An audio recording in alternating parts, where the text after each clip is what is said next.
ఈరోజు మనం మన ఫేవరెట్ పర్సన్ మొన్నే బౌన్సింగ్ స్టోన్ తగిలిన మన జగన్మోహన్ రెడ్డి గురించి కొన్ని విషయాలు మాట్లాడుకుంటాం.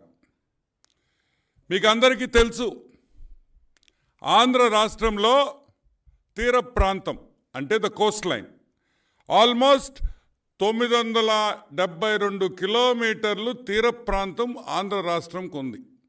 భారతదేశంలోనే అతి పెద్ద తీర ప్రాంతం ఉన్న రాష్ట్రం ఆంధ్ర రాష్ట్రం.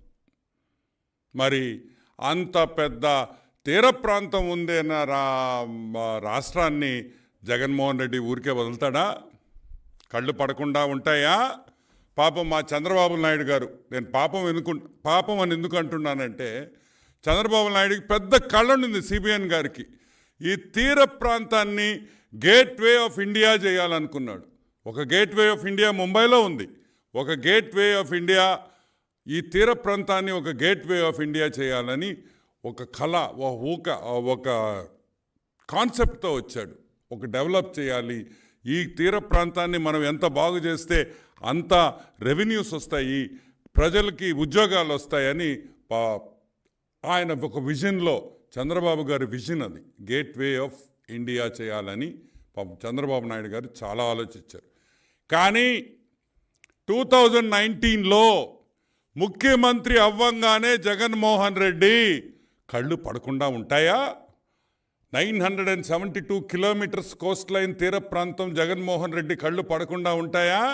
పడ్డాయి, అన్ని పోర్ట్ల మీద పడ్డాయి. అప్పుడే స్టార్ట్ అయింది ఏమని, గేట్వే ఆఫ్ జగన్ చేయాలని. ఈ తీర ప్రాంతం గేట్వే ఆఫ్ ఇండియా కాదు, gateway of Jagan, gateway of half ticket. ఈ తీర ప్రాంతం మీద అతను కన్నుబడిన తర్వాత ఫస్ట్ గుర్తొచ్చేది ఎవరు జగన్మోహన్ రెడ్డికి? ఏదైనా కబ్జా చేయాలన్నా, ఏదైనా తీసుకోవాలన్నా, ఏదైనా బెదిరించాలన్నా ఫస్ట్ జగన్మోహన్ రెడ్డికి గుర్తొచ్చేది మా పొట్టి సారాయి Reddy, Vijayasai Reddy, the financial criminal. Jaganmohan రెడ్డికి పెద్ద బ్రోకర్ అయిన విజయసాయి రెడ్డి రంగంలోకి మన హాఫ్ టికెట్ జగన్మోహన్ రెడ్డి ఈ పొట్టి సారాయి రెడ్డిని రంగంలోకి దింపాడు. ఎందుకు పొట్టి సారాయి రెడ్డిని ఒక్కడనే దింపారు? ఎందుకంటే పొట్టి సారాయి రెడ్డి వియంకుల కంపెనీ అరబిందో, పొట్టి సారాయి రెడ్డి వియంకుల కంపెనీ అరబిందో అనే ఒక సంస్థ, ఆ సంస్థ జగన్మోహన్ రెడ్డికి బినామీగా వ్యవహరిస్తున్నారు. కాబట్టి అరబిందో అనే సంస్థ జగన్మోహన్ రెడ్డికి బినామీలు. విజయసాయి రెడ్డి కూడా ఒక జగన్మోహన్ రెడ్డికి బినామీ బ్రోకర్ అని కూడా మీకు మనవి చేస్తూ ఉన్నా. ఓకే, సో విజయసాయి రెడ్డి రంగంలోకి దిగేశాడు. ఫస్ట్ కాకినాడ సీపోర్ట్ మీద కళ్ళు పడ్డాయి. కాకినాడ సీపోర్ట్, ఈ కాకినాడ సీపోర్ట్ మంచి లాభాల్లో ఉంది, బ్రహ్మాండంగా జరుగుతుంది, బ్రహ్మాండంగా డెవలప్ చేశారు. పాపం 1997లో ఆపరేషన్స్ సిబిఎన్ గారి చేతుల మీద మొదలైనవి. 600 మీటర్ల క్వే అంటే ఆ షిప్స్ 600 మీటర్లు, ఆ షిప్స్ బర్తింగ్ చేసేదానికి 600 మీటర్ల క్వే చేసి 3 బర్తులతో మొదలుపెట్టారు. వాళ్ళకి కేపీఎస్సిఎల్ అనే కంపెనీకి బాబు గారు ఆ పోర్టుని హ్యాండ్ ఓవర్ చేశారు. ఈ కేపీసీఎల్ దాన్ని 3000 మీటర్లు పొడిగించింది, 15 బర్తులు చేసింది. 3 బర్తుల నుంచి 15 బర్తులు, 600 మీటర్ల నుంచి 3000 మీటర్లు ఆ పోర్టుని బాగా డెవలప్ చేశారు. 15 షిప్పులు at any given time Kakinada పోర్ట్లో అన్లోడ్ చేసుకోవచ్చు. ఇంత మంచి పోర్టు వీళ్ళ కన్నుబడింది, మంచి లాభాల్లో ఉండే port. So operation gateway Jagan start అయింది. 2019 నుంచి కేఎస్పిఎల్ మీద దాడి మొదలైంది.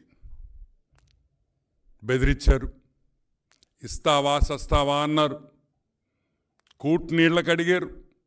అసలు ఊరికేనే తీసుకునేవాళ్ళు, ఊరికే తీసుకుంటే బాగుండదని కూట్నీళ్ళకి అడిగింది వాస్తవం. తుపాకీ పెట్టారు. షేర్లు ఇస్తావా సస్తావా అని అడిగారు, భయపెట్టారు.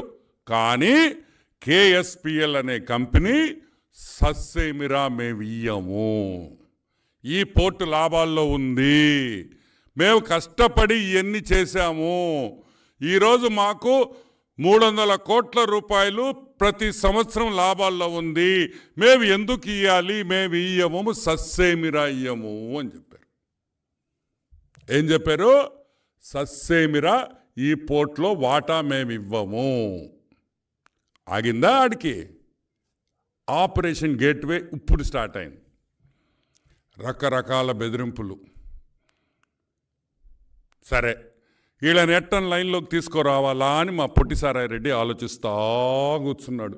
మావోడు క్రిమినల్ కదా, మామూలుడు ఇంత ఉంటాడు కానీ ఓరే నాయనో వాడు స్కెచ్ చేశాడంటే నాకేస్తాడు ఎవరినైనా సరే, గుర్తుపెట్టుకోండి. ఏం చేశాడు పొట్టిసారాయ రెడ్డి? ఒక ఆడిట్ పెట్టించాడు. ఒక ఆడిటర్